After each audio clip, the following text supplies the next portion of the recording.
જૂનાગઢના માંગરોળ બંદર પર જેટીનું કામ હજુ પણ અદ્ધરતાળ છે।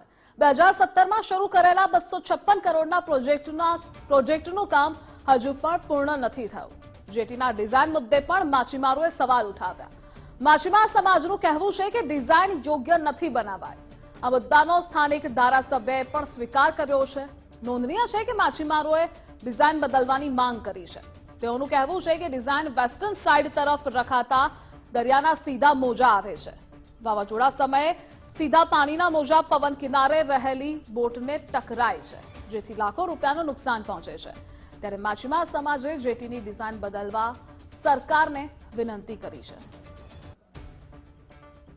અત્યારે હાલ આપણે જે અમારા માંગરોળ બંદરના ફેઝ 3 માં ઉભા છે। આ ફેઝ 3 નું કામ લગભગ રાષ્ટ્રપતિ રામનાથ કોવિંદ હતા ત્યારે આનું ખાતમુહૂર્ત કરેલું છે, પણ હજુ સુધી પૂર્ણ નથી થઈ શક્યું, કારણ કે વારંવાર આવતા વાવાઝોડાના હિસાબે આ જેટી ડિઝાઇન પ્રોબ્લેમના હિસાબે એની હાઈટ ટૂંકી હોવાના હિસાબે વારંવાર તૂટી જાય છે। અત્યારે જે ફેઝ 3 ને જે આપણે નિરીક્ષણમાં જે આપણે જઈ રહ્યા છે એમાંનો એક વિષય એવો છે કે દરેક બંદરની અંદર જેટીની હાઈટ 12 મીટર 13 મીટર છે, પણ માંગરોળની અંદર ફેરફાર રહી ગયેલો છે કે જે ભૂલ હોય કે ગમે આપણે સમજીએ, માંગરોળ બંદરની હાઈટ 9 મીટરની છે।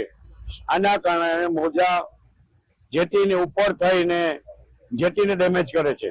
માંગરોળ ગુજરાત સરકાર દ્વારા જે જેટીનું કામ મંજૂર થયું અને ખુદ રાષ્ટ્રપતિ આવીને એનું ખાતમુહૂર્ત કરેલું, પણ જે જેટીની ડિઝાઇન છે એ ડિઝાઇન આ દરિયાને અનુકૂળ નથી।